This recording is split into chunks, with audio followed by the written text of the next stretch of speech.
The flowers were wrong. Mimi West had arranged 1,000 weddings in her career, and she knew, the way a doctor knows before the test results come back, when something was already broken, beyond fixing. The peonies at the altar were ivory, not blush. The ribbon on the groomsmen's lapels was the wrong width, and the bride was 43 minutes late. None of that was the thing that was wrong. The thing that was wrong was the man in the wheelchair at the end of the aisle. Han Geon-woo hadn't moved in 11 minutes. Not a finger. Not a breath she could see from where she stood, near the side entrance of the Whitmore Grand Ballroom, her tablet clutched against her chest like armor. He sat the way mountains sit, with the kind of stillness that wasn't peace. It was pressure. It was the held breath before an avalanche. Around him, 400 guests shifted and whispered and checked their phones. Security men in dark suits lined the walls. Jeon-woo's second-in-command, a broad-shouldered man named Jang Min-seok, leaned down and murmured something near the groom's ear. Whatever he said, Jeon-woo didn't respond. His eyes swept the room and landed on Mimi. She looked away immediately, straightened her spine, checked her earpiece. She was the event planner. She was not a guest. She was not part of this story. She just needed to find the bride. Mimi slipped out through the side door and moved fast down the carpeted corridor, heels silent, mind already calculating. Claire Donovan was in bridal suite 4, last she'd confirmed, 40 minutes ago, when the woman had been laughing too loudly, touching up mascara she didn't need, and telling her maid of honor that this wedding was going to change everything. The door to suite 4 was open. Mimi stopped. The room was empty. Not just empty. Gone. The veil was on the floor. One champagne glass knocked on its side, a pale stain spreading across the vanity table. The window was open, white curtains lifting on a May breeze. Claire Donovan was not in this building. Mimi pressed her earpiece. "Marcus, tell me Claire's car is still in the lot." Static. Then, "Ma'am, both cars are gone. Her and the maid of honor." The champagne stain looked like a wound. Mimi stood there for exactly 3 seconds. That was all she allowed herself. 3 seconds of the kind of cold that settles in your stomach when you understand that the problem in front of you has no clean solution. Then she turned around and walked back toward the ballroom. 400 guests, a man who ran one of the most feared criminal organizations on the eastern seaboard. No bride. She pushed open the ballroom door. Every head turned toward her, because she was the one who'd been moving, and in a room full of people afraid to move, motion meant answers. She walked down the side aisle, not the center, and crouched beside the wheelchair.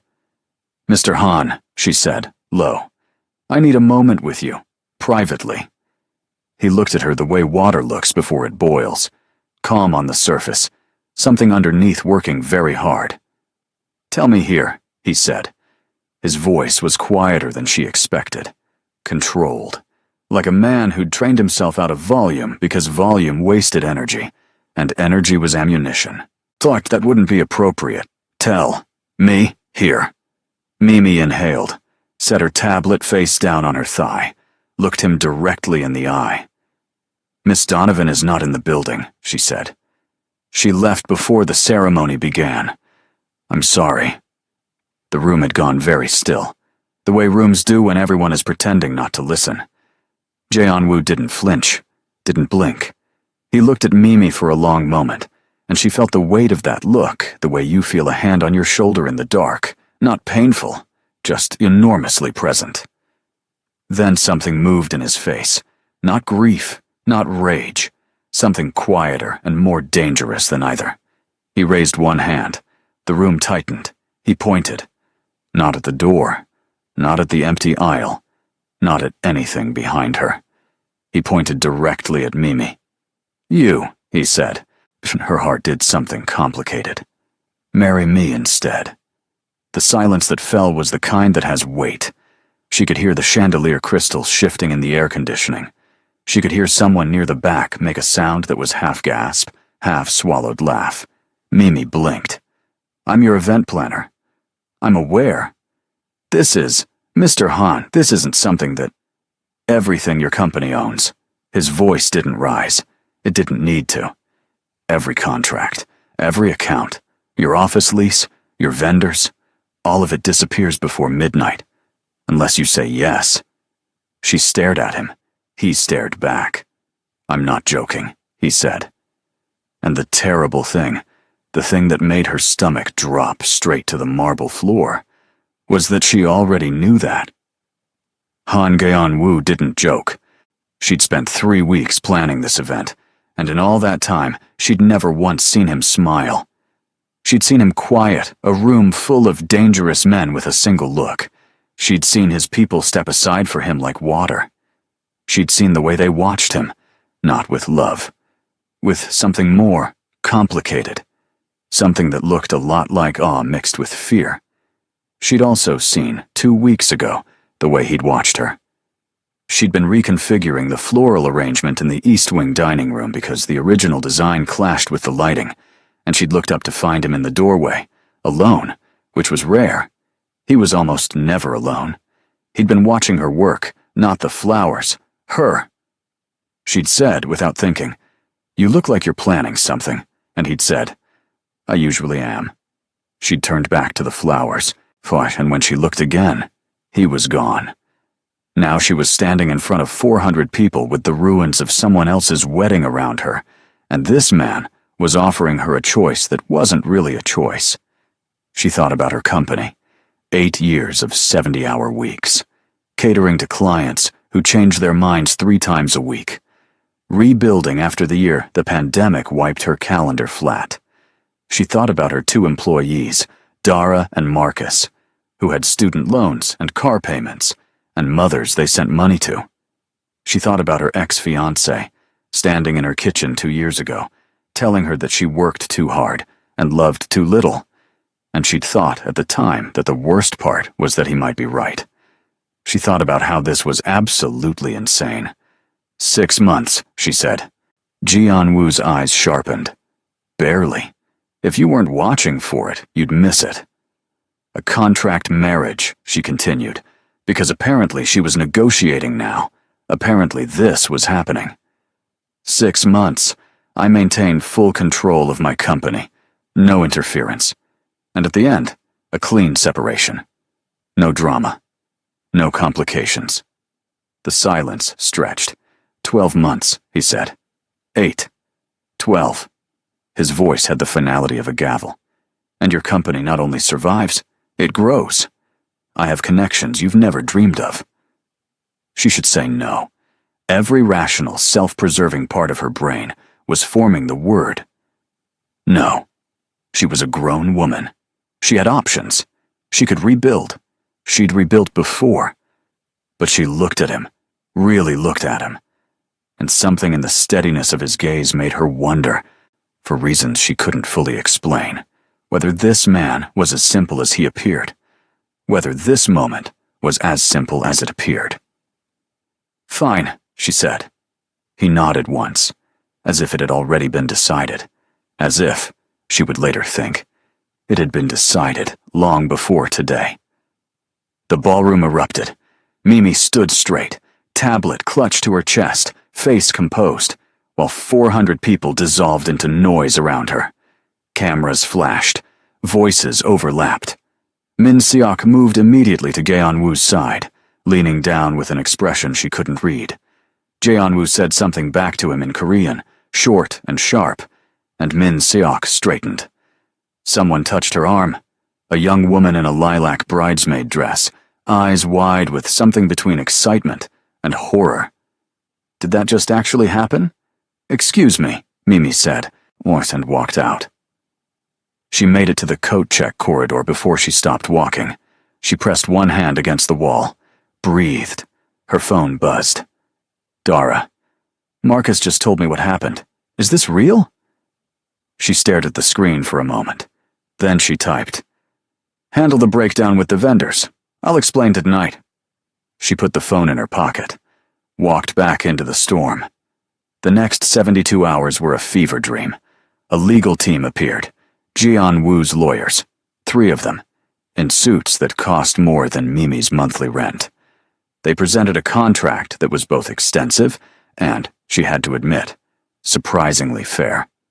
Her company was protected. Her autonomy was protected. The marriage would be legally real but privately contractual. She would live in the Han residence.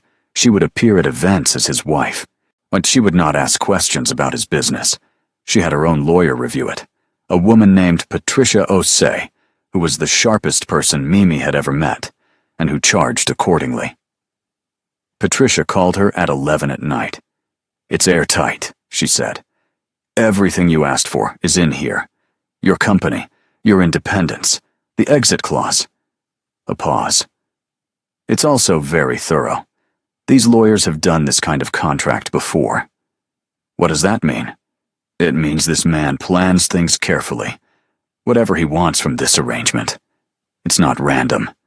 Be careful, Mimi." Mimi sat on the edge of her bed in her apartment for a long time after she hung up.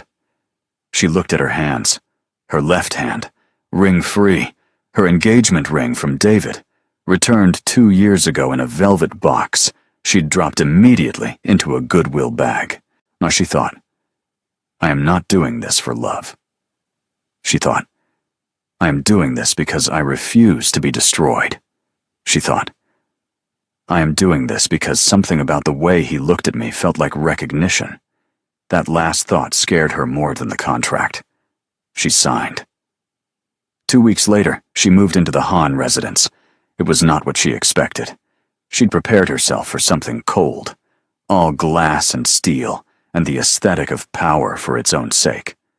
What she found was a house that had been designed by someone who understood beauty the way surgeons understand the body. Technically, precisely, without sentimentality. Stone floors warmed by rugs that cost more than most cars. Art that was serious without being severe. A garden that was clearly tended by someone who cared about it deeply. And silence, but a particular kind of silence that felt inhabited rather than empty. A woman named Mrs. Park met her at the door. 60s, silver hair pinned flat, expression arranged in the specific neutral of someone who has strong opinions and has chosen, temporarily, not to share them. "Your rooms are on the 2nd floor, East Wing," she said. "Meals are at 7, 12, and 7. Mr. Han takes his in his study, unless there is a scheduled event." "And Mr. Han?" Mimi asked. "Is he home?" "He will return this evening." She was shown to her rooms. They were beautiful, spacious and calm, with windows that overlooked the garden.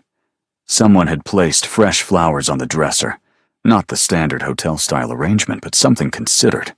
Anemones and eucalyptus. Mimi stood in the doorway for a moment and thought about how strange it was that the flowers were right. After everything, after the collapsed wedding, the insane contract, the 14-hour moving day, the flowers were right. She unpacked, made herself useful. Found the kitchen and introduced herself to the cook, a soft-spoken man named Thomas, who seemed startled to be spoken to with warmth, and recovered from it slowly, like someone who'd forgotten warmth was an option. At 7:15, she heard the elevator. The house had a private elevator, she'd been told, for Jian Wu's chair, and then the distant sound of a door. She didn't go to him. She didn't perform. She sat in the garden with a glass of water and watched the last light leave the sky, and she let the evening be what it was. He found her. She heard the soft electric sound of his wheelchair on the garden path before she saw him. He came around the curve of the hedge and stopped at a distance that was respectful, or possibly strategic. "You didn't eat," he said. "I wasn't hungry. Mrs. Park will worry." "I'll eat breakfast," Mimi said. "Tell her I promise." A pause. He moved closer, stopping at the edge of the garden's central space, where the path widened into a small stone circle. The evening light caught the planes of his face, and she was struck again, as she'd been struck the first time she saw him, up close, at the initial planning meeting 3 weeks ago. by how intensely still he was. Not the stillness of someone doing nothing, the stillness of someone always doing something invisible. "Are you afraid?" he asked. The directness of it surprised her. She thought about deflecting and decided against it. "I'm uncertain," she said. "There's a difference." He looked at her with an expression that was impossible to read. "I don't intend to harm you," he said, "if that is what you're uncertain about." "I know you don't," she said, and she wasn't sure how she knew, but she did, the way she knew things sometimes, in the body before the brain caught up. "What I'm uncertain about is why me, specifically, out of 400 people in that room." The pause that followed was careful. "You were the only person in the room," he said finally, "who wasn't pretending." She looked at him. He looked back. The garden held them both in its particular quiet. "That's not an explanation," she said. "No," he agreed. "It isn't." He turned the chair and went back inside, and Mimi sat alone with the word pretending turning over and over in her mind, like a coin. The first month was a negotiation conducted entirely through behavior. They established rhythms without discussing them. Breakfast was separate. She ate early. He ate late. Dinner, when they were both home, was shared, not warmly, but without hostility, which felt like progress. They spoke about the house, logistics, the upcoming events she was expected to attend on his arm. They didn't speak about Claire. They didn't speak about the accident that had put him in the chair 2 years ago. They didn't speak about what either of them had wanted their life to look like before it became this. The staff watched her, the way you watch someone new in a dangerous kitchen, closely, not unkindly, but reserving judgment. Min Seok visited often, more often than she'd expected.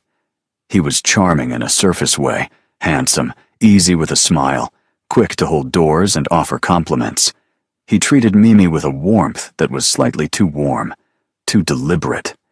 She noticed. She didn't say anything. She filed it. On a Tuesday in the 3rd week, she was reorganizing the storage room off the main kitchen. She'd found 17 boxes of event supplies from Ji-on-woo's former housekeeper's time, and she couldn't help herself. She was a planner. Disorder was physical discomfort to her. When she heard raised voices from the study. One voice was Ji-on-woo's. The other was Min Seok's. She couldn't hear the words. She could hear the shape of them. Ji-on-woo's voice low and flat and final. Min Seok's sharper, pushing something. Then silence, and then the sound of the study door and footsteps, and Min Seok's voice, casual and cheerful, calling goodbye. She waited until she heard him leave the house. Then she went on, reorganizing the storage room. Ji-on-woo appeared in the doorway 30 minutes later. He looked at the labeled boxes she'd arranged along the wall, and something crossed his face that might have been surprise. "You didn't have to do this," he said. "I know," she said. "I wanted to. I organize when I'm thinking." "What are you thinking about?" She turned to look at him. "Min Seok." The stillness that came over him was different from his usual stillness. It had an edge. "What about him?" he said. "He smiles too much," she said. "Men who are genuinely happy don't work that hard at showing it." Ji-on-woo looked at her for a long moment. "Yeah, you should be careful," he said. "What observations you share with who?" "I'm sharing this one with you." Another long moment. "I know," he said quietly. And then he left, and Mimi stood in the reorganized storage room and felt, for the first time since she'd signed that contract, like she might actually understand something about the man she'd married. The first public event was a charity auction, the kind of event Mimi could have organized in her sleep, and nearly did, because she was also the attending guest and couldn't be in 2 places at once, which was an experience she found genuinely uncomfortable. She wore a green dress. She'd chosen green specifically because it wasn't the color of surrender, and it wasn't the color of aggression, and it suited her in a way that had nothing to do with performing for anyone's expectations. Ji-on-woo, when she came downstairs, looked at her without speaking for what was probably 3 seconds, but felt longer. "You look," he started. "Ready," she supplied. "Yes," he said. "Ready." They moved through the event like a practiced pair, which struck her as strange because they hadn't practiced. But he positioned himself so she was never isolated. And when someone made a comment that was meant to be about Claire, but was aimed at Mimi, Jae-woo said something so quiet and so specific that the man who'd said it turned the color of an unripe plum and excused himself within seconds. She leaned down. He was in the chair, and she was standing, and the lean brought her closer than she'd been to him before, and said, "What did you say to him?" "I reminded him of a business arrangement we have," Jae-woo said, "and of how easily arrangements end." She looked at his profile, the clean line of his jaw, the unhurried way he held himself. "You're very good at that," she said. "At what?" "Making people feel the ceiling lower." He turned to look at her then, and she was close enough to see something move in his eyes, something that wasn't calculation. "You make it sound like a threat," he said. "I make it sound like what it is," she said. "A skill." He almost smiled. She was almost certain of it. The left side of his mouth moved in a way that was architectural rather than expressive, controlled.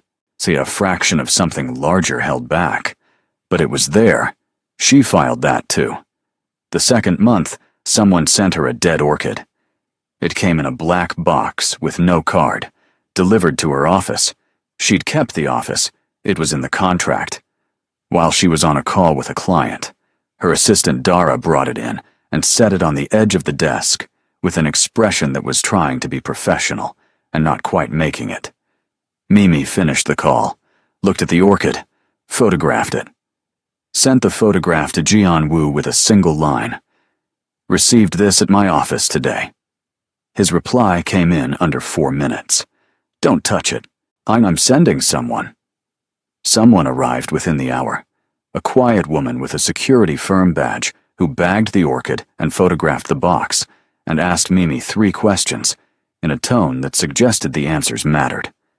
Mimi answered them all directly.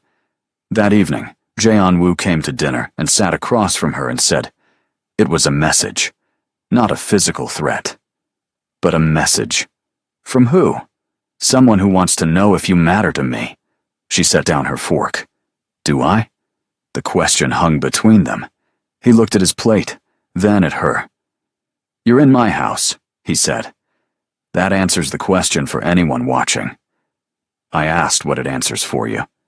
He was quiet for a long time, long enough that she thought he wasn't going to answer, and she was making peace with that, unsorting through what it meant that she'd asked it all, when he said, "You are not nothing to me, Mimi." It wasn't romantic, it wasn't tender, it was stated like a fact, the kind you acknowledge because denying it would cost more than it's worth. She picked up her fork. "Okay," she said. They finished dinner. She told him about the client call. He told her about a properties acquisition that had complications she pretended not to follow, but mostly did follow. Outside, the garden was dark, and the May heat had given way to a June that came in, cool and deliberate. She thought, climbing the stairs to her room later, that she was in danger. Not the dead orchid kind, the other kind. The kind where you tell yourself this is a transaction, this is a contract, this is a business arrangement. And then, one evening at a dining room table, you realize the man across from you said you are not nothing to me, and you felt something you have absolutely no business feeling. She lay in bed in the East Wing room, with the anemones wilting gracefully on the dresser, and she told herself very firmly that she was not going to fall in love with Han Jae-woo. She told herself this several times. She did not entirely believe herself. The question she hadn't answered yet, the one that circled her in quiet moments, like a satellite with no ground station, was why. Why her? Why the specific reach of his request in that ballroom? Why the contract that protected her company more than it needed to if she was simply a convenience? Why, in quiet moments, when she caught him watching her with an expression she couldn't name, not desire, not calculation, but something older than both. Something that looked unnerving and persistent, like recognition. And then there was the thing she'd seen 3 weeks into living there. She hadn't been sure she'd seen it. She'd been coming back from a late client call, heels in her hand, tired in the specific way that lives behind your eyes. She'd taken the back staircase, shorter, darker. She'd been learning the house's rhythms. And at the bottom of the staircase, through the half-open door to the corridor that led to the east garden, she saw him. Standing. Not in the chair. Standing. His back was to her. Both hands flat on the garden wall, his head down. The stance of a man not resting. Working. With the controlled stillness of someone managing something in their body that required active management. She stood at the bottom of the stairs and did not breathe. Then he shifted his weight, just slightly, and turned toward the window. And she was already moving, silently, back up 2 steps and into the shadow of the stairwell, and she waited until she heard the soft electric sound of the chair rolling, and then slowly, carefully, she walked the rest of the way to her room. She sat on the edge of her bed. Han Geon-woo could stand, which meant Han Geon-woo had chosen not to, which meant every assumption she had made about who this man was and why she was here, and what this marriage was actually for, every single one, needed to be reconsidered from the beginning, when she pressed her palms flat to her thighs and breathed and thought. And the thing that rose above all other thoughts was this. He was hiding. Not from the world. Not from his enemies in some abstract sense. He was hiding from someone specific. Someone in his house. Someone he trusted enough to keep close and feared enough to deceive. Someone watching him close enough that he'd had to erase his own recovery. And she, Mimi West, event planner, woman who organized flowers and calmed nervous brides and made chaos into order, had walked into the middle of whatever this was. On a Tuesday, at someone else's wedding. She looked at the anemones. She looked at the ceiling. She listened to the house settle around her, the creak of old wood, the distant sound of a television somewhere, the particular held breath, silence of a place that kept secrets the way old houses do. In the walls, in the dark, in the space between what's said and what's meant. She thought, I am not nothing to him. She thought, and he is very far from nothing to me. She thought, tomorrow I am going to need to be very, very careful. And then, from somewhere downstairs, she heard a sound. Not the chair, not Mrs. Park, not Thomas in the kitchen. A sound that didn't belong. Short. Sharp. The sound of a door that was not supposed to open. Mimi sat up straight in the dark and listened, and the house held its breath around her, and the night outside the window was very still. And somewhere below, in the part of the house she hadn't yet fully mapped, something was moving. She didn't move. That was the first decision. Stay still. Stay quiet. Let the dark work for her. Mimi sat on the edge of the bed with her feet flat on the floor and counted her own breaths and listened. The sound came again. Not a creak. Houses creaked. She'd learned this house's particular vocabulary of settling sounds, and this wasn't one of them. This was a footstep. A deliberate one. The kind made by someone who was trying not to make sound and not fully succeeding. Ground floor. Somewhere near the west corridor. She thought about her phone, thought about calling Jeon-woo, thought about how he was 2 floors below her in his bedroom. East side, ground level. She'd mapped this already. And if someone was moving through the west corridor, they were moving away from him, not toward. They were moving toward the study. She stood, crossed to the door. The hallway outside was dark and empty, and the light from the garden cast soft shapes on the floor through the window at the far end. She stood in the doorway and listened and thought about the dead orchid and Min Seok's too warm smile and the argument she'd heard through the study door. And she made a decision. She went downstairs, not running, careful. One hand on the wall. She moved the way she moved through crowded reception halls, efficiently, without drawing attention, reading the space ahead of her. The west corridor was empty when she reached it, but the study door was open. It had been closed when she'd passed it at 11. She knew because she'd checked. Habit. She checked doors. She checked details. It was the thing that made her good at her job and occasionally made her difficult to live with. Now it was open. 6 inches, enough for a person to pass through. She stood in the corridor and looked at the 6 inches of dark beyond that door, and she was, for the first time since she'd moved into this house, genuinely afraid. Then a hand came down on her shoulder. She spun. Her elbow came up instinctively. She'd taken a self-defense class 3 years ago and retained precisely one thing from it, which was apparently this, and it connected with something solid. Jianwu's voice, low, controlled, even now. She pressed both hands to her mouth. He was in the chair, one hand raised to where her elbow had caught his forearm, his face unreadable in the dark. Beside him stood a man she didn't recognize. Large, quiet, the posture of someone trained to be a background feature. Someone was in there, she whispered. He nodded. He already knew. Of course he already knew. He said something to the man beside him in Korean. The man moved past her into the corridor and pushed the study door fully open and went inside without turning on a light. Jianwu looked at Mimi. "Go back upstairs," he said. "I'm not going back upstairs." Mimi. "Someone was moving through your house in the dark," she said. "Your study door was opened. I'm not going back upstairs and sitting in a room while I have people handling it. I see one person. There are others." She looked at him. He looked back.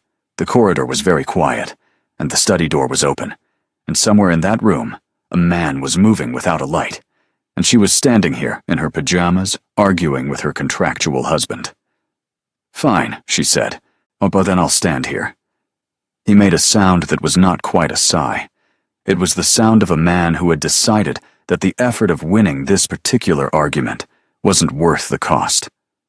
"Stand here," he said. He moved forward into the corridor, and she watched him and was once again struck by the specific economy of how he moved. No wasted motion, nothing performed. Just the clean efficiency of someone who understood exactly where his body was at all times. The man came back out of the study. He spoke to Jianwu quietly, and Jianwu's face changed, just slightly, just in the line between his brows. And then he said something back that was sharp and short.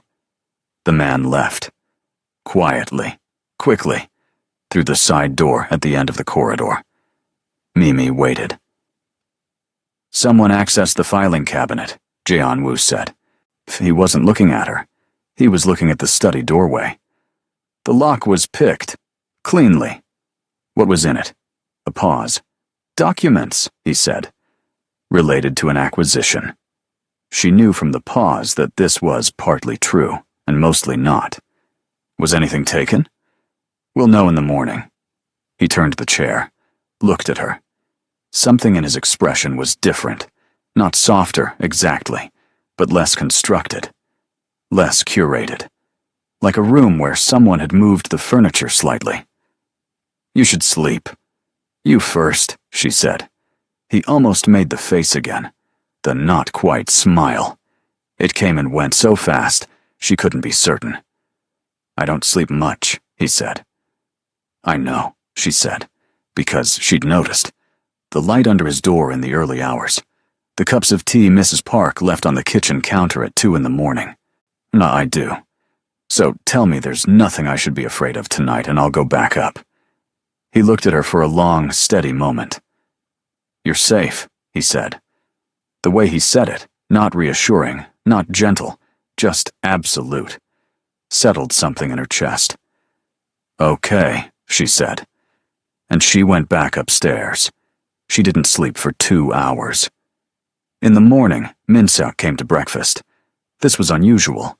He'd visited before, but never this early, never unannounced, never with the particular careful cheerfulness of someone who is managing their own expression very precisely. He brought pastries from a Korean bakery downtown, and set them on the counter with a wide smile aimed mostly at Mimi. "I heard you had an eventful night," he said. Mimi poured her coffee. "Did you?" "Jianwu told me." "Oh, an intruder." He shook his head with convincing concern.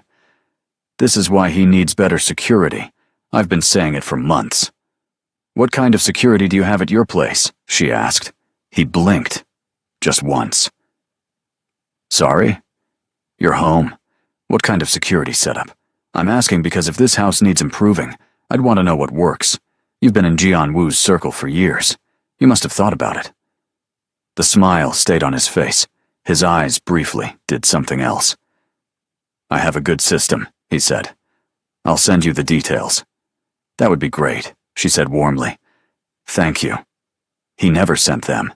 She hadn't expected him to. She thought about what Jianwu had said. Someone in his circle. Someone close enough to know his schedule, his house, his habits. And someone who had tried to kill him 2 years ago and failed, and who now was watching him pretend to be broken, waiting for the moment when the pretense could be turned into reality. She thought about Min Seok's too early breakfast visit, the morning after someone accessed that filing cabinet. She filed it, and said nothing. The 4th month brought the first assassination attempt. It didn't announce itself as such. These things never did. It announced itself as a dinner. A business dinner. 12 people in a private room at a restaurant called Sora. Clean lines and expensive silence, and the kind of lighting that made everyone look more powerful than they were. Mimi was there as Jeonwoo's wife, which meant she was visible and decorative in theory, and in practice meant she spent the evening noticing things. She noticed which men looked at Jeonwoo directly, and which ones watched their own hands when they spoke to him. She noticed a waiter who came to their end of the table 3 times more than necessary. She noticed, when the wine was poured, that Jeonwoo's glass was filled from a different bottle than everyone else's. She noticed because she was watching the waiter, and the waiter had been watching Jeonwoo. And when the second bottle appeared, she caught the shift, the slight adjustment of angle, the way the waiter's body blocked the pour from the view of the room. Mimi reached across the table. She didn't think. She just moved. Her hand closed around Jeonwoo's glass 1 second before he raised it, and she lifted it smoothly, naturally, as if she were simply taking a sip of his wine the way couples sometimes do. And she held it. He looked at her. She met his eyes and held them, and didn't drink and didn't give the glass back. Something moved across his face, processing, reading her. Then, a fraction of a second, his gaze went to the waiter, and back to her, and she watched the understanding arrive. He didn't react. That was the extraordinary part. He smiled, actually smiled, the full version, deployed like a tool, and reached over and took her hand where it held the glass, and said to the man across from him, "She always steals my wine. 10 months, and still no manners." Laughter around the table. The waiter retreated. Under the table, Jeonwoo's hand stayed over hers. Warm, firm. He didn't let go. Later, in the car, the partition up between them and the driver, the city lights moving past. He sat very still beside her and didn't speak for a long time. "You saw the bottle," he said finally. "I saw the waiter," she said. "The bottle was secondary." Another silence. "You could have said something." "There wasn't time, and if I was wrong, I didn't want it." "You weren't wrong." She looked out the window. The lights blurred a little. She pressed her hands together in her lap. "Who sent him?" she said. "We're finding out." "Is this connected to the study?" He was quiet for a beat too long. "Yes." She nodded. She'd known. But knowing and hearing it confirmed were different weights. "Mimi." His voice was different. Something in it that she hadn't heard before. Not soft, but unguarded. Like a door left open by accident. "What you did tonight, don't," she said. "Sure, don't what?" "Don't thank me like I'm an employee who did a good job." She turned to look at him. "We're married. That's what married people do. They look after each other." He looked at her for a long moment. In the moving light, She could see things in his face that his control usually erased. "Is that what we are?" he said quietly. "Married?" The word landed between them differently than it ever had before. Not legal, not contractual, just the word itself, with all its ordinary weight. "For 8 more months," she said. "Yes," he said. 8 more months. They didn't speak the rest of the way home, but his hand, resting on the seat between them, was 2 inches from hers, and neither of them moved it. If you've ever watched someone fall and wanted to catch them before they hit the ground, even knowing the catching might cost you, then you understand exactly where Mimi West was standing. Drop a comment. Tell us, would you have stayed? The waiter was found 3 days later. Not by police, by Jae-on-woo's people. He was a young man, mid-20s, paid in cash, told only that he was delivering a message. He didn't know who'd hired him. He'd been approached through a third party that traced back, eventually, through layers that Mimi didn't have clearance to see, to a shell company that Min Seok had set up 4 years ago. Jae-on-woo told her this, standing in the kitchen at 6 in the morning, while Thomas hadn't arrived yet, and the coffee was still brewing, and there was something different about him in the unfinished morning light. Less contained, like a room before the furniture is arranged. "You already knew it was him," she said. "I suspected." "Since when?" He wrapped both hands around his coffee mug. "Since the accident." She absorbed this. 2 years. Yes. "You've been living in this house with him, coming and going for 2 years. And you've been—" She stopped, restarted. "What are you waiting for?" "Proof." He looked up. The kind that closes every door. Not suspicion. Not a shell company he can claim he didn't know about. Evidence that removes every possibility of error. Because if you move without it, he has allies I haven't fully mapped. If I move too early, some of them run. And the ones who run, he stopped. "Come back," she finished. "Eventually." "Yes." She thought about this, the patience of it, the brutal, meticulous patience of a man who had been sitting in a wheelchair for 2 years, pretending to be broken, pretending to be diminished, waiting for the moment when his enemy's confidence became his enemy's mistake. "Your accident," she said carefully. "Was it him?" Jae-on-woo said, not with heat, just flatly. "Yes." Mimi set down her mug. She wanted to ask what it cost him. 2 years of this. 2 years of the chair, and the controlled stillness, and the performance of helplessness. What it cost a man like him, who had built an empire on the particular kind of authority that lives in a body, in presence, in the way a room responds when you walk into it. She didn't ask. She understood already that some costs aren't named, because naming them gives them too much space. Instead, she said, "What do you need from me?" He looked at her. That direct, steady look that she'd learned to read, not as coldness, but as the opposite of coldness, as the look of someone who cannot afford carelessness. "Nothing you haven't already given," he said. "That's not an answer." "Keep doing what you do," he said. "Keep watching. Keep not telling me what you notice until you're certain." A pause. "And trust me." The last part cost him something. She could see it, the slight tightening at the corners of his eyes. The way a man who has not asked anyone for trust in a very long time sounds when he asks for it. "I already do," she said. She meant it. That was the part that surprised her most. October arrived cool and gold, and Mimi threw herself into work. 3 events in 2 weeks. A corporate gala, on a private birthday she'd been contracted for months before any of this, and a product launch that tested every organizational skill she had. She was good at this. She had always been good at this, and the work was clean and clear in a way that her personal life currently was not. She came home on a Thursday night to find Claire Donovan in her living room. Not her living room, Ji-in-woo's living room. But she'd been living in it for 4 months, and that is the word that came to mind. Claire was standing near the fireplace, one hand on the mantel, wearing the kind of dress that announces itself. She was beautiful in a way that clearly required effort, and even more clearly expected acknowledgement. When Mimi walked in, she turned with a smile that was perfectly shaped, and not warm at all.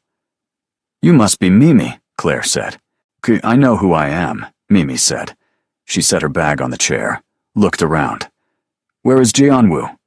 "He stepped out to take a call. He'll be right back." Claire's smile stayed where it was. "I've been wanting to meet you properly. I feel terrible about what happened. The wedding." She shook her head. "I panicked. I know that doesn't excuse it." "No," Mimi agreed. "It doesn't." Something moved behind Claire's eyes. She hadn't expected directness. Most people Mimi had found didn't. "I wanted to apologize," Claire continued, "to both of you. I think Jianwu deserves to hear it from me, and so do you, since you were," she paused, considered, "caught in the middle." "I wasn't caught," Mimi said. "I made a choice." "Of course," the smile again. "You're very composed. I can see why he—" Another pause. "Finds you useful." There it was. Mimi looked at Claire with the calm attention she gave to venues that were smaller than they'd been described, assessing, adjusting. "I'm going to change," Mimi said. "It was nice to meet you, Claire." She walked past her, unhurried, and went upstairs. In her room, she sat on the bed and breathed and thought about the word useful and what it was designed to do. Plant a seed, a small poisonous one, the suggestion that what existed between Mimi and Jianwu was transactional and therefore temporary, and therefore Claire still had territory worth claiming. Mimi thought about Jianwu in the car, his hand 2 inches from hers. She thought, "Not your territory anymore." She thought, "Maybe not mine either." She thought, "But definitely not yours." She changed. She went back downstairs. Jianwu was in the living room. He and Claire were not standing close. He had the quality of a man who has arranged himself to communicate distance through the specific angle of his chair. Claire was talking, animated, leaning forward, and he was listening with the polite attention of someone waiting for a meeting to conclude. He looked up when Mimi came in, and something happened in his face that hadn't happened when Claire was talking. It wasn't dramatic. It wasn't the movies. It was just a small release of something that had been held, like a shoulder dropping a half-inch, like the pause before a man smiles, held long enough to be visible. Mimi crossed the room and sat in the chair nearest him, on his right side, natural and easy, and said to Claire, "Were you staying for dinner? I can have Thomas set an extra place." The offer was so ordinary and so comfortable and so completely free of threat that it was, in its own way, devastating. It said, "I live here. He is mine to offer dinner around. This is not a competition because I am already home." Claire looked at them both. Her smile did something complicated. "I actually have to be somewhere," she said. "Of course," Mimi said. It was lovely. After she left, the room settled. Jianwu looked at Mimi. "You didn't have to do that," he said. "I know," she said. "Do you want tea?" "Yes." She got up to make it, and he followed her to the kitchen, and they spent 20 minutes talking about almost nothing. The gala, a vendor who'd been difficult, a story Mrs. Park had told that morning that was quietly hilarious, and it was the most ordinary 20 minutes she'd had in this house. She handed him his tea, and their fingers touched on the mug, and neither of them said anything about it. That was the 5th month. What happened in the 5th month's final week was this. Mimi found the room. She hadn't been looking for it. She'd been looking for the circuit breaker panel, which Thomas had told her was somewhere in the east basement, because the lighting in her office had been flickering for 3 days, and she'd finally decided to address it herself. She had a flashlight and a sense of direction, and 4 months of learning this house's layout. The circuit panel was where Thomas had said it was. She fixed the issue. She was on her way back through the basement corridor when she noticed the door. It looked like a wall panel. Almost. The seam was barely visible. But she'd spent her career in venues, and she knew what disguised doors looked like. The slight variation in surface, the invisible handle set flush, the way light didn't catch it quite the same way as the surrounding wall. She stood in front of it for a long moment. She thought about trust. She thought about what Jianwu had said. Keep watching. Keep not telling me what you notice until you're certain. Trust me. She thought about the filing cabinet someone had broken into. The waiter with the second bottle. 2 years of a man sitting in a wheelchair he didn't need. She put her hand on the seam. The door opened inward. The room beyond was small. Climate-controlled. She felt the temperature difference immediately. Clean and organized with the specific orderliness of someone who arranged information the way she arranged events. Everything with a purpose. Everything findable. Nothing wasted. Along one wall, a bank of monitors. Dark now. Dormant. Along another, filing cabinets. Locked. Different from the ones upstairs. And in the center, on a desk that held nothing decorative, a series of folders arranged with precision. On top of the desk, a single photograph. She picked it up. It was taken from a distance. Grainy. Surveillance style, or a zoom shot from far away. A man and a woman on a street she didn't recognize. The man was Min Seok. She recognized him immediately. The set of his shoulders. The way he stood. The woman beside him had her face turned toward him, laughing. It was Claire. Mimi stood in the cold room and held the photograph and felt something settle into place with the quiet weight of something that has been true for a long time and finally been named. Claire hadn't run from the wedding. She'd been deployed. The chaos of the abandoned ceremony, the confusion, the cameras, the public humiliation, hadn't been a breakdown. It had been a strategy. Create an event dramatic enough to destabilize Jianwu, expose him to public scrutiny, force moves. And Mimi turned the photograph over. On the back, in Jianwu's handwriting, she knew it from the notes he sometimes left for Mrs. Park, economical and precise. 2 words and a date. The date was 3 months before the wedding. The words were, "She knows." She stood there for a long moment. He had known, before the ceremony, before the abandoned altar, before he pointed at her across a ballroom full of gasping strangers. He had known Claire was compromised. He had let the wedding proceed. And then when Claire ran, as he must have known she would, he had made a move that was either genius or the most reckless thing she'd ever witnessed. He had brought someone into his house, someone whose connection to him would be impossible to anticipate. Someone Min Seok and Claire hadn't planned for. Someone who was, apparently, not nothing to him. She put the photograph back exactly where she'd found it. She left the room.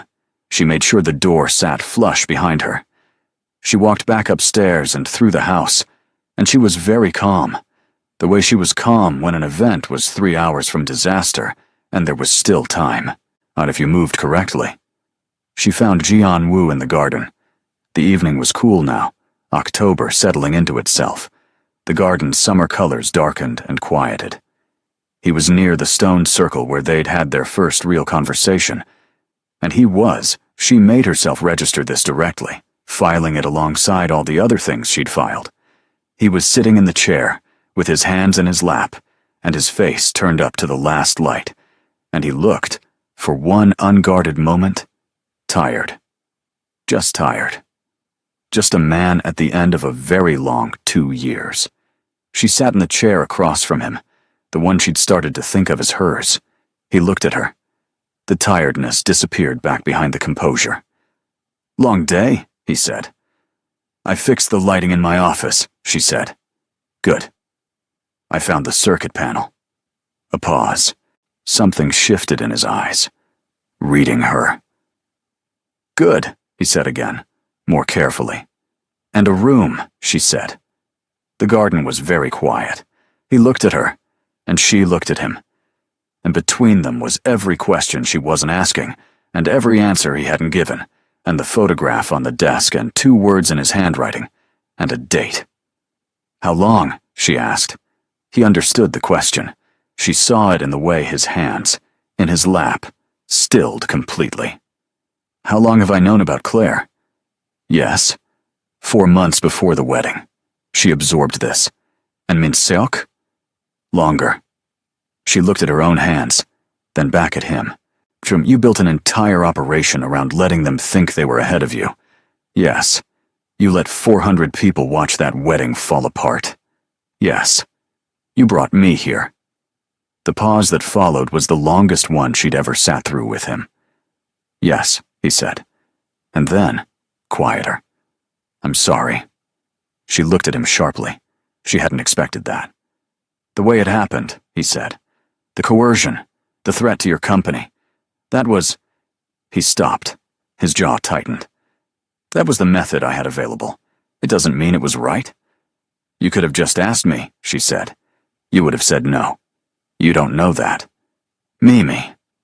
Something raw in his voice, just briefly. "You are the most capable person I have met in 15 years of dealing with dangerous people. You walk into rooms and you see everything. Ma, you noticed Minseok in 3 weeks. You caught the waiter. He stopped again, seemed to make a decision.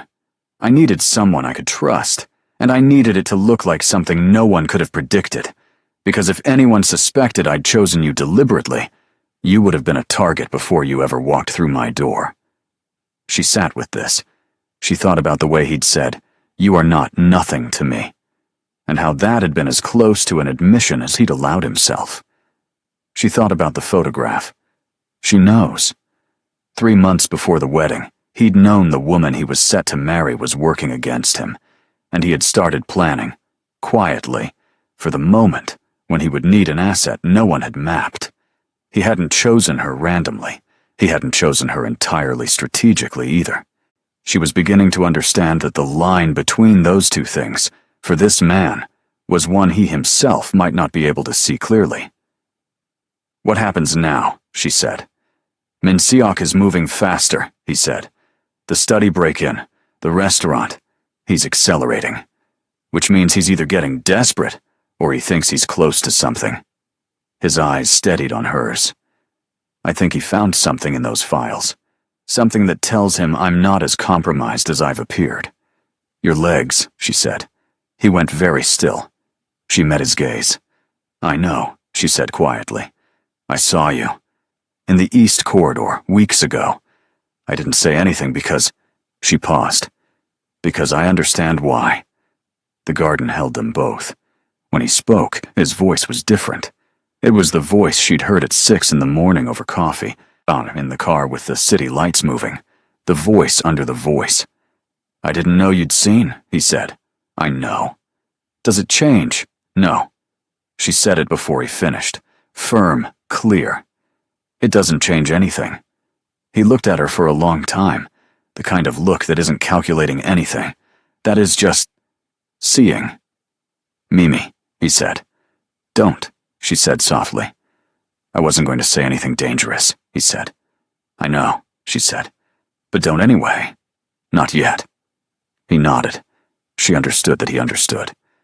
They sat in the garden in the October evening, while the light died completely, and the garden lights came on, warm and low.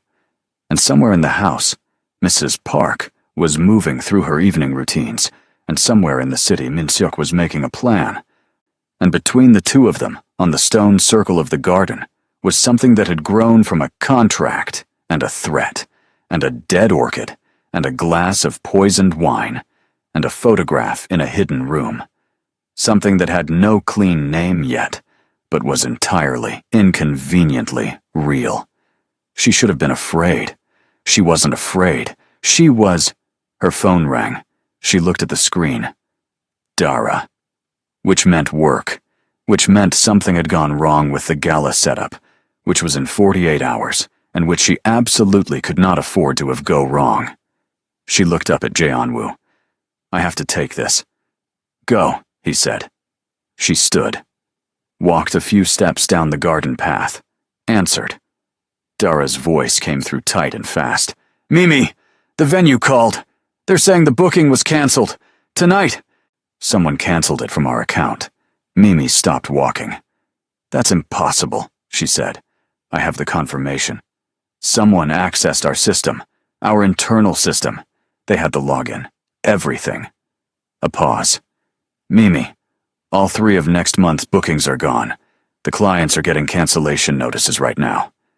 Mimi turned slowly and looked back at the garden, at Jae-on-woo watching her, at the house that had become, against every plan she'd made, something close to home, at the 8 months left on a contract that was supposed to be simple.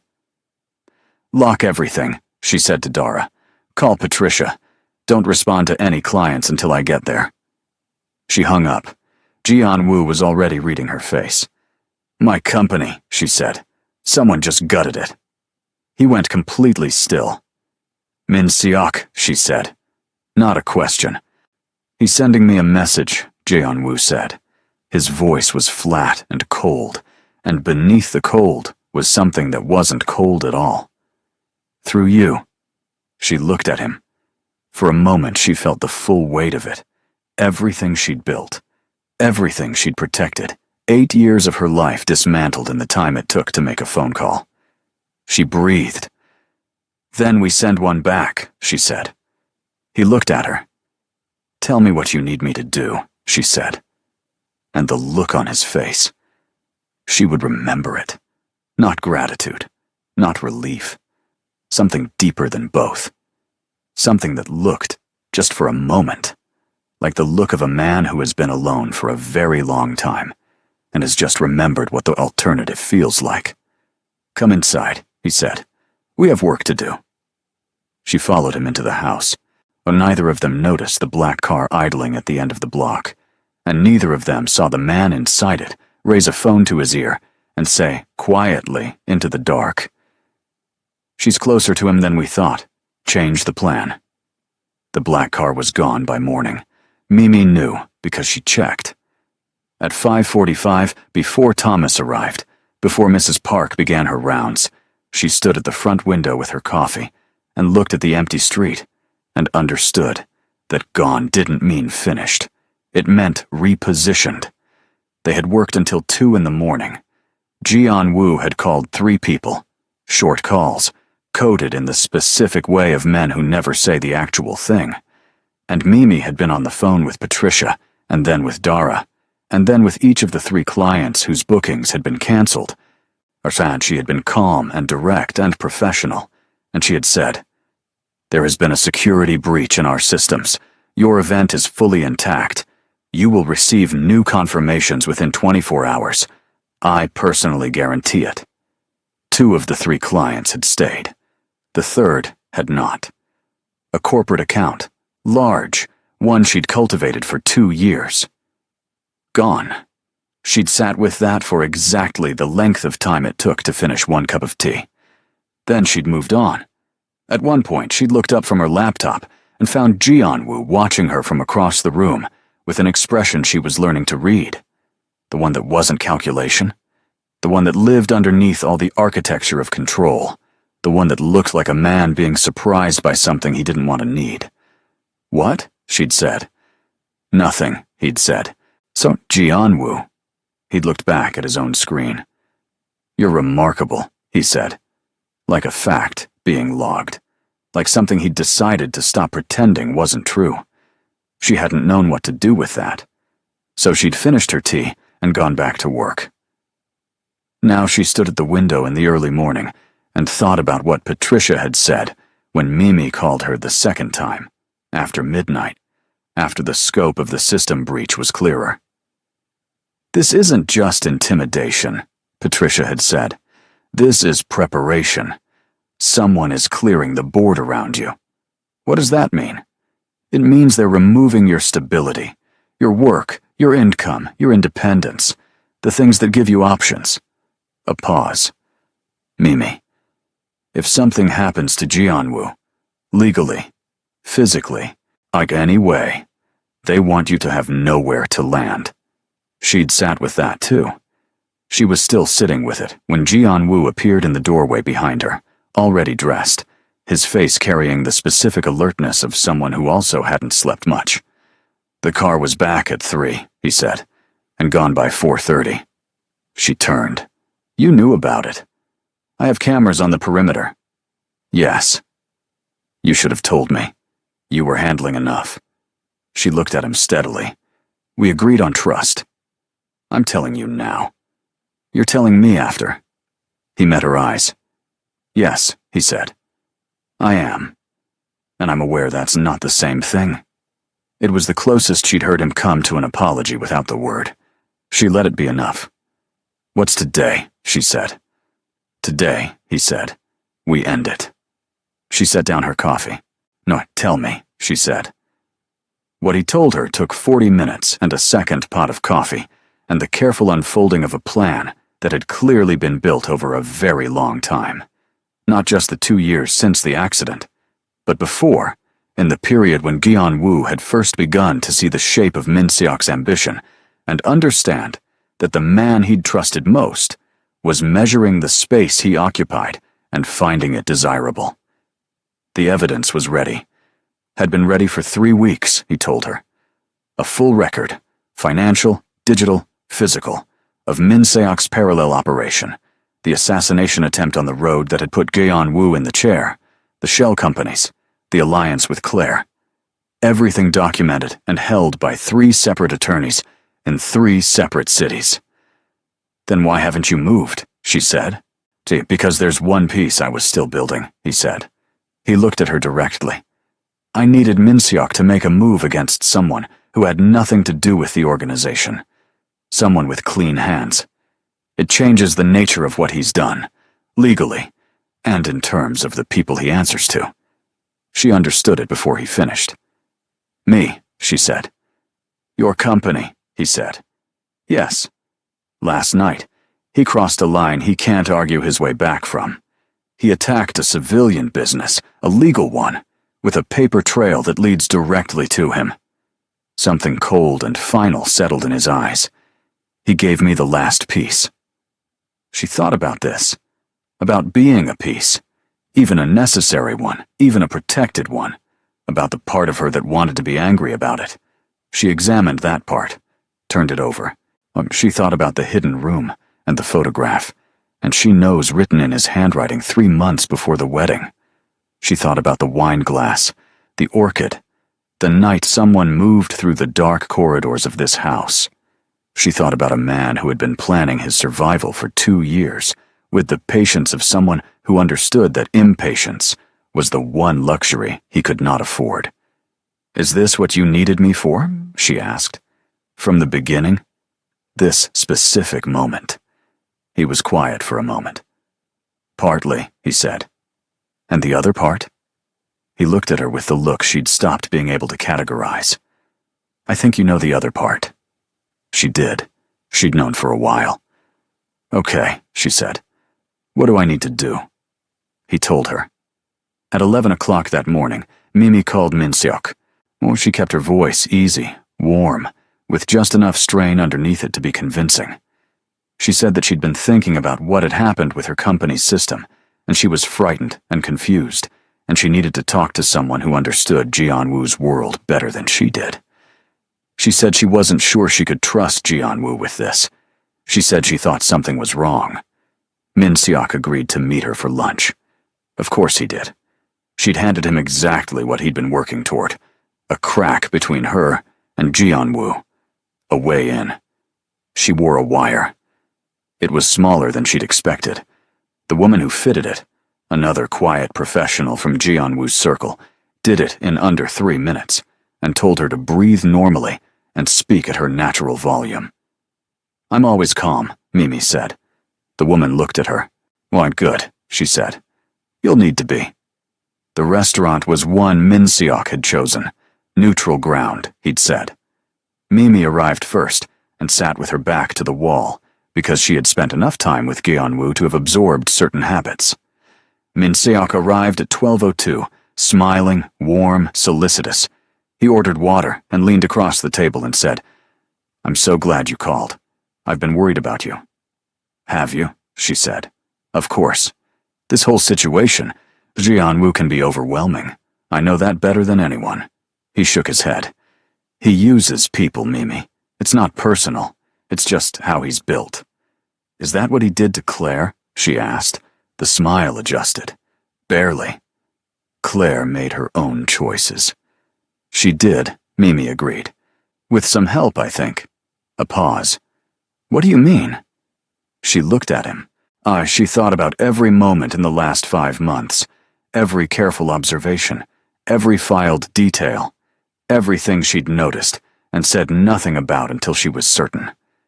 She thought about who she was before this house, and who she was inside it, and the difference between the two, which was not as large as she'd once needed it to be. I found the photograph, she said. Min Seok went very still.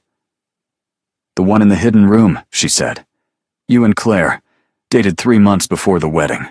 She held his gaze. I know what you built. I know what you did to him on that road 2 years ago. And I know that every move you've made since then, including last night with my company, is on record. The warmth left his face. What remained was something she'd only glimpsed before, in the angle of his smile, in the 2 careful eyes. The real thing, cold and intelligent, and now calculating its options. You're smarter than I thought, he said.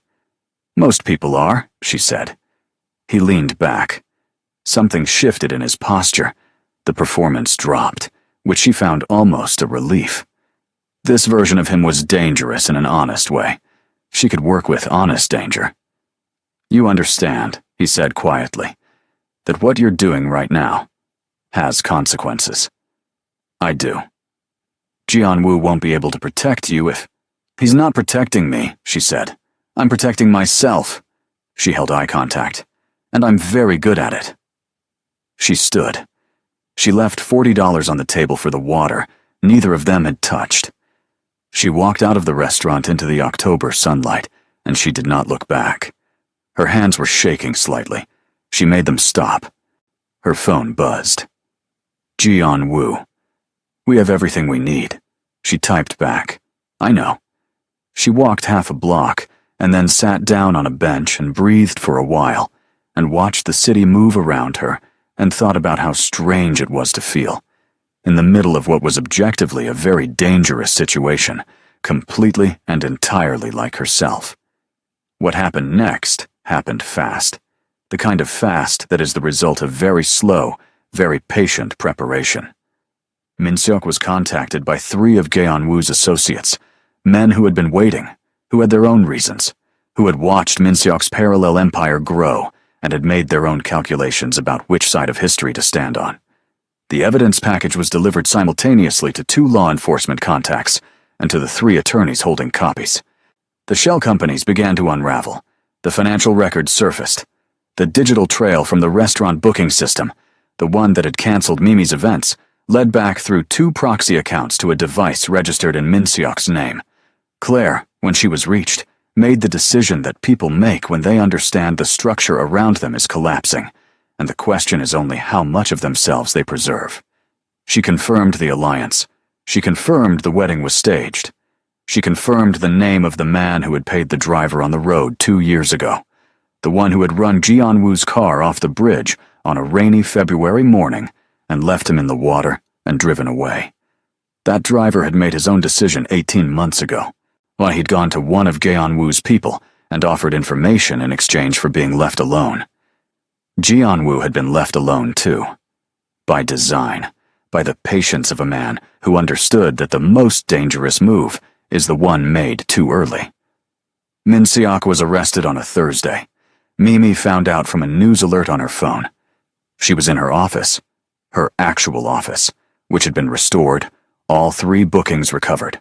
The corporate account replaced by 2 new ones that materialized through introductions Jianwu had made quietly and without announcement. She sat at her desk and read the alert, and then set the phone face down and sat very still. It was over. Or rather, this part was over. She understood, sitting at her desk in the ordinary November afternoon, that the question that had been growing quietly in the East Wing room with the anemones, through 5 months of dinners and garden conversations, and a poisoned wine glass, and a hidden photograph, and the feeling of his hand 2 inches from hers in the dark of a car. That question wasn't over. That question was, in fact, just becoming impossible to avoid. She went home. She found Mrs. Park in the kitchen, who told her without being asked that Gaeon Woo was in the garden, and then went back to her work with the air of someone who has observed events carefully and has decided to find them satisfying. He was in the stone circle. The November garden was stripped back, the summer colors gone, the bones of it visible now, which she found she liked. Honest. The garden the way it actually was, without performance. He heard her coming and turned. She sat in her chair. He was in the wheelchair, and for the first time since she'd seen him standing in the east corridor, she felt the full weight of what it had cost him to sit in it every day for 2 years. Not just the physical discipline, the daily choice to diminish himself, to make himself smaller than he was, to look up at a world he'd always moved through at full height and accept the altered angle. She'd never asked him what that was like. She asked him now. What was the hardest part? She said. Of the 2 years, he looked at her. You mean the chair? Yes.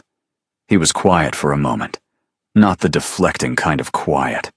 The kind where someone is actually deciding whether to answer honestly. The first 6 months, he said, before I understood it fully as a strategy. Before it had a purpose. He looked at his hands. When it was just loss. She nodded. And after? She said. After, he said, it became a choice. And choices are easier. She thought about that, about the difference between what happens to you and what you decide to do with it. About how a man with a broken body had built an entire architecture of strategy around that break, had turned damage into leverage, had waited 2 years in the cold logic of a plan, and had also, somewhere inside that plan, left room for something he hadn't planned. Something sitting across from him in a garden chair on a November evening. The contract, she said. He met her eyes. 6 months ago you said 12 months, she said. We have 7 months left. Yes. I want to renegotiate, she said. The stillness that came over him was different from every other kind of stillness she'd learned. This was the stillness of someone who does not trust what they're about to feel, and is trying very hard to remain precise. What terms? He said. No terms, she said. That's the renegotiation. I want to take the contract off the table entirely. He looked at her. And replace it with what? I don't know yet, she said honestly. Something real. Something that doesn't have an exit clause built into it by default. Mimi, his voice was careful. You understand what my life is, what it will continue to be. The danger is not finished with Min Seok. It only changes shape. You would be choosing. I know what I'm choosing, she said. You deserve. Don't tell me what I deserve, she said. Not unkindly. Firmly. The way she spoke to clients who were about to make a decision based on what they thought they should want, rather than what they actually did. I know what I deserve. I've known for a long time. What I'm telling you is that I also know what I want. He was very still. And what is that? He asked. Quiet. Careful. The question of a man stepping onto ground he's not certain will hold. You, she said. Simply. Difficult and controlled, and completely incapable of asking for anything you actually need. You, standing up, literally in every other way, when you're ready. You, in this garden, at this table, for more than 7 months. She paused. You, without a contract. The garden was very quiet. He looked at her with the look that had no calculation in it. I made you a threat, he said. I brought you into something dangerous without your real consent. I used the thing you'd built to force a yes. His voice was level, but underneath it something moved. How do you sit across from me and offer, because I watched you, she said. Every day for 5 months. I watched how you treated Thomas and Mrs. Park and every person in this house. I watched you protect me in ways you never announced. I watched you not take what you could have taken a dozen times because you understood the difference between what someone gives you and what you engineer. She looked at him steadily. You are not a perfect man, Jianwu, but you are a man who knows the difference between right and wrong and feels the cost of the distance between them. I find that rare enough to stay for. He was quiet for a very long time. The garden lights came on, low and warm, the way they always did when the evening reached a certain depth. I could walk, he said quietly, without the chair. I've been... He stopped, rebuilding, slowly. I know, she said. I don't know what I look like, he said, without all of it. The chair, the strategy, the distance. Something unguarded in his face, something that looked, under the remaining light, very much like fear. I have been a particular kind of man for a very long time. I know that too, she said. I'd like to find out who you are when you stop having to be that. He looked at her. And then, slowly, the way things moved that have been held still by will for too long, he reached across the space between their chairs and took her hand. Not the way he'd covered it in the restaurant, strategic and protecting. Just took her hand. I held it. The way people do when the only point is the holding. She let him. They sat in the garden while the evening completed itself around them, and the city hummed at its distance, and the house behind them held its breath, and then slowly, room by room, let it go. She did not know what the next year would look like. She knew her company was intact, growing in new directions, her people employed and building something. She knew the road ahead of them was complicated. His world didn't simplify overnight. Alliances shifted. There would be nights she couldn't call him, and days that required things she couldn't fully see. She knew that trust, for both of them, was not a feeling, but a practice. Something you build in the daily repetition of choosing to be honest when it costs you. She knew all of this, but she also knew the weight of his hand in hers, and the way the garden looked in November when you stopped performing for it, and the specific sound of a man's voice when he finally stops being careful. Those things she knew, the way she knew the most important things. In the body, before the mind catches up. 6 weeks later, on a Saturday morning in December, she was in the kitchen making tea when she heard footsteps. Real ones. Not the chair. Not the low electric hum she'd learned to track through walls. Footsteps, uneven and deliberate. The sound of someone who was relearning the geography of their own body. She didn't turn around. She heard him stop in the doorway. You didn't look, he said. You didn't need me to, she said. A pause. How do I look? He said. She turned then, and he was standing in the doorway in the December morning light, both hands free, his posture the posture of a man who had climbed out of a very long and deliberate darkness. Unsteady, real, entirely, incompletely himself. Like someone who made it, she said. He looked at her the way she had learned to look for. The look with nothing behind it but the fact of her. It took longer than I wanted, he said. Most good things do, she said. She handed him his tea. Their fingers touched on the mug and neither of them moved away. Outside the kitchen window, December had arrived clean and cold, the kind of morning that asks nothing of you but presence. The garden was bare and still and honest. Somewhere in the city the world was moving through its ordinary enormity, grief and ambition and love in its 1,000 inconvenient forms, and all of it happening simultaneously, none of it simple.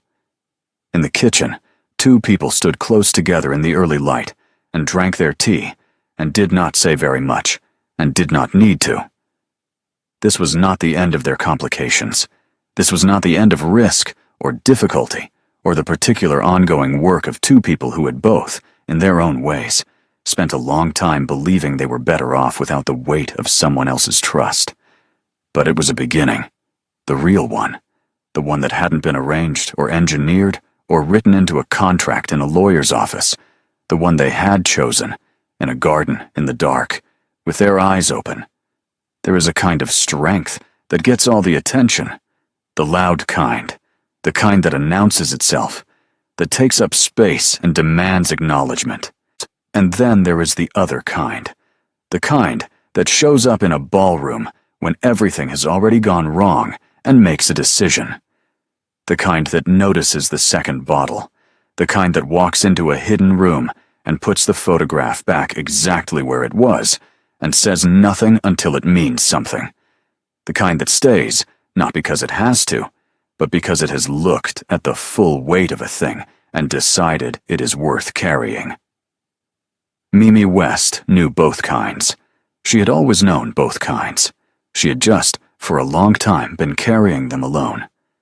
If you've ever loved someone whose trust didn't come easy, if you've ever chosen to stay when leaving would have been simpler, you know exactly what this cost her, and you know exactly why she didn't regret it. Tell us, what would you have done?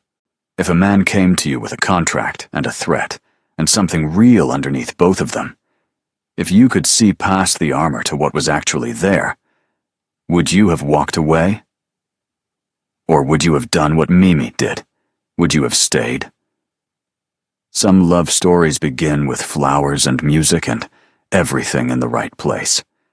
And some begin at the wrong wedding, in the middle of a disaster, with a man pointing across a ruined room and a woman who was brave enough and wise enough to hear what he was actually asking. Not, marry me, but see me. And she did. That was the whole of it, really. She saw him. And he, at long last, let himself be seen.